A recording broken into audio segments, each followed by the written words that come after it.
I've already measured this as a 1/4 inch gap. And so now all I gotta do is kind of figure out the center of this paper, and I'm gonna make a thing straight down. This is about 18, so that would be 9, would be the halfway mark. So I'm gonna mark 9. Go measure down here and mark 9.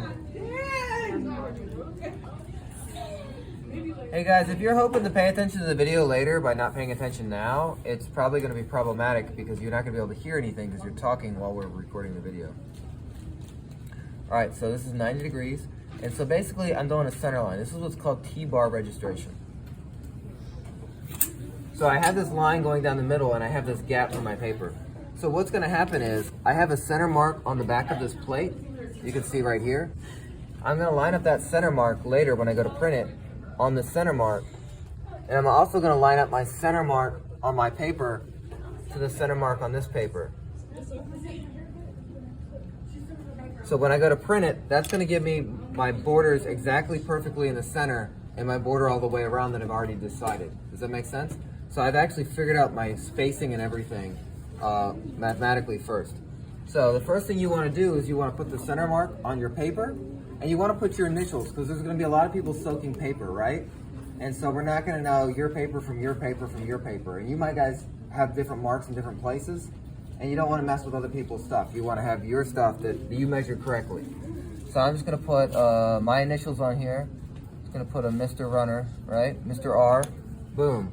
So I got my initials and my center mark on the back side of my paper. At this point, I want to put it in the tray to soak.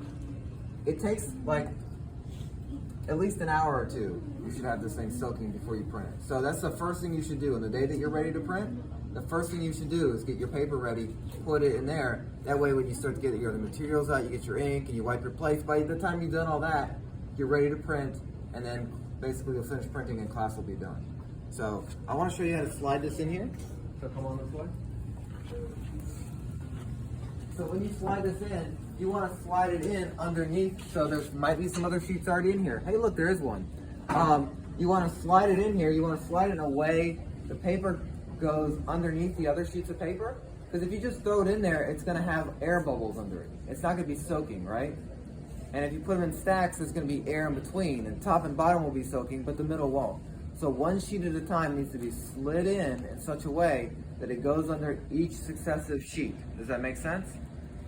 So I will demonstrate. So there's a sheet already in here. I'm going to slide this in like this so that it goes under there. And I did it in such a way that I got no air bubbles in that, right? Boom.